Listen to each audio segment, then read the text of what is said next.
नमस्कार दोस्तों, आज हम आपको एक डरावनी कहानी सुनाने वाले हैं जो कि बहुत ही डरावनी है। तो चलिए वीडियो स्टार्ट करते हैं। अगर आप अकेले हैं तो बहुत डर लगेगा यह कहानी सुन के।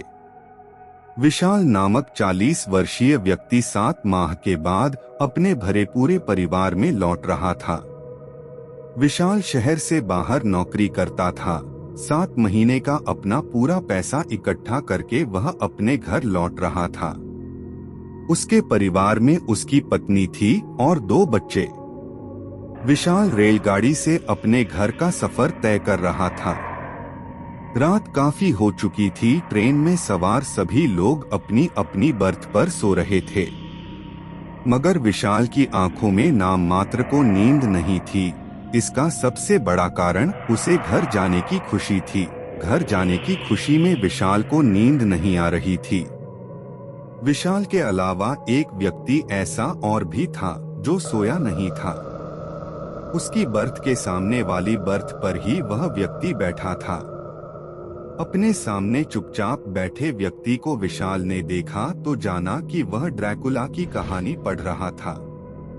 विशाल को लगा कि उसके सामने जो व्यक्ति बैठा है वह किताब पढ़ने के माध्यम से अपना वक्त बिता रहा है। शायद उसे भी नींद नहीं आ रही है। विशाल को लगा कि वह क्यों न अपने सामने बैठे व्यक्ति से बातचीत करने में अपना समय गुजारे। इसी इरादे के साथ विशाल ने उसे पुकारा, भाई साहब।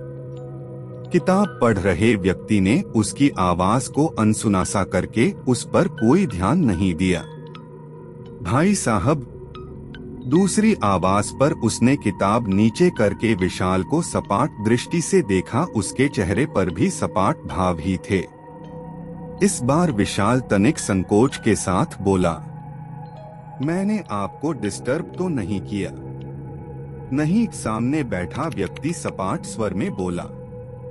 विशाल मुस्कुराकर उससे बातों का सिलसिला जारी रखते हुए बोला, आपका नाम क्या है?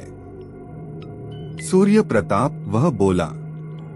ओह, विशाल ने हलक से सांस छोड़ते हुए कहा, क्या आप भी अपने घर जा रहे हैं? नहीं, सूर्य प्रताप ने पूर्ववत स्वर में कहा। तो फिर आप अपने घर से कहीं और जा रहे हैं? विशाल ने मुस्कुराते हुए सामान्य स्वर में कहा।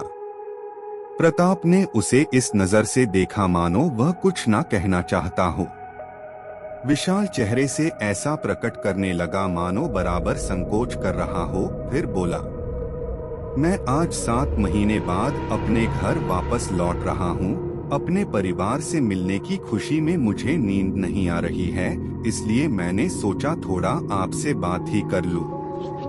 प्रताप कुछ ना बोला। वह उसकी बात पर सिर को इस तरह जुम्बिश देकर रह गया मानो उसकी बात पर सहमति जता रहा हो। प्रताप के हाव भाव से साफ जाहिर था कि वह बात करने के मूड में बिल्कुल नहीं था। वह निरंतर जता रहा था कि जैसे उसे इस समय बात करना बिल्कुल अच्छा न लग रहा हो। मगर आज तो जैसे विशाल चुप रहने के मूड में बिल्कुल नहीं था। वह बातों को बढ़ावा देते हुए बोला, भाई साहब, क्या आप भूत प्रेतों पर विश्वास करते हैं? हाँ, प्रताप अपने छोटे से उत्तर में बात को पूरा किया। मगर कैसे? विशाल बोला, क्या आपने कभी किसी भूत या प्रेत को अपनी आंखों से देखा है? उसके प्रश्न पर प्रताप ने चंद लम्हों तक उसे ध्यान पूर्वक इस तरह देखा मानो उससे बहुत कुछ कहना चाहता हो, मगर ऐसा बिल्कुल नहीं हुआ। कुछ कहने के स्थान पर प्रताप ने किताब अपने चेहरे के सामने की और उसे पढ़ने लगा। विशाल ऐसा देख उलझ गया। उसकी समझ में नहीं आया कि प्रताप ने उसकी बात का कोई जवाब नहीं देकर अपना चेहरा किताब में क्यों छुपा लिया। इस बार विशाल ने भरपूर संकोच भरे स्वर में कहा, आपने मेरी बात का कोई जवाब नहीं दिया भाई साहब।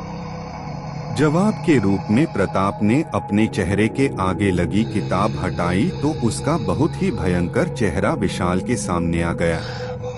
प्रताप का चेहरा इतना डरावना हो चला था कि यदि कोई मानव उस चेहरे को देखकर अपने प्राण भी गवा बैठता तो हैरानी की बात नहीं थी। उसका डरावना चेहरा देखते ही विशाल की आंखों में मानो दुनिया भर का खौफ सिमट आया था। उसके चेहरे पर हवाइयां उड़ने लगी थी। विशाल की दोनों हथेलियां बर्थ से इस तरह सट गई थी मानो उनके सहारे से वह उठकर खड़ा होना चाहता हो। उसकी पीठ पिछले भाग से सट गई थी। हद यह थी उसके खौफजदा रह जाने की कि वह सांस लेने में भी डर रहा था, या फिर यह कहा जाए कि सांसें खुद ही बाहर आते हुए भयभीत थी। यहाँ तक कि उसकी आवाज भी नहीं निकल पा रही थी। विशाल जान गया था कि उसके सामने मौजूद प्रताप कोई मनुष्य नहीं बल्कि एक भूत है। विशाल बेबस रहकर अपने स्थान पर शिवाय बैठे रहने के कुछ न कर सका। उसके सामने बैठा डरावना चेहरे व लंबे लंबे दांत वाला भूत ठहाके लगाकर बोला, अब तुम्हें विश्वास हो चला होगा कि आज के समय में भी भूत प्रेत जैसी चीजें मौजूद है। क्या तुम सचमुच भूत हो? विशाल ने भय से परिपूर्ण स्वर में पूछा। अब भी तुझे यकीन नहीं आया मूर्ख? कोई बात नहीं, मैं जब तेरा खून पीऊंगा तब तुझे यकीन आ जाएगा। नहीं नहीं, मुझे मत मारो। मेरे 2 बच्चे और मेरी पत्नी घर पर मेरे आने की प्रतीक्षा कर रहे हैं। अगर मैं मर गया तो उनका सहारा छिन जाएगा। मुझे जाने दो। कहते हुए विशाल अपने स्थान से सरकने लगा। वह भूत उसे देखकर मुस्कुराता रहा। विशाल भागने के चक्कर में अपने स्थान से फुर्ती के साथ उठा और दौड़ पड़ा। उसी समय भूत ने अपने स्थान पर बैठे रहकर ही दाहिना हाथ उठाया। उसका हाथ लंबा हो गया। वहीं बैठे रहकर उसने भाग रहे विशाल की गर्दन पकड़ ली और उसे अपनी तरफ घसीट लिया। विशाल चिल्लाया, बचाओ बचाओ। उसकी पुकार सुन रेल में सवार सभी यात्री उसके पास चले आए। विशाल ने देखा कि उसके पास आए सभी यात्रियों के चेहरे भी बहुत डरावने हो चले हैं। अब उसे यह समझने में ज्यादा वक्त न लगाकर ट्रेन में सवार सभी यात्री भूत हैं। पूरी रेलगाड़ी भूतों से भरी थी। आहिस्ता आहिस्ता विशाल को चारों ओर से भूतों ने घेर लिया। हार्ट अटैक हो गया।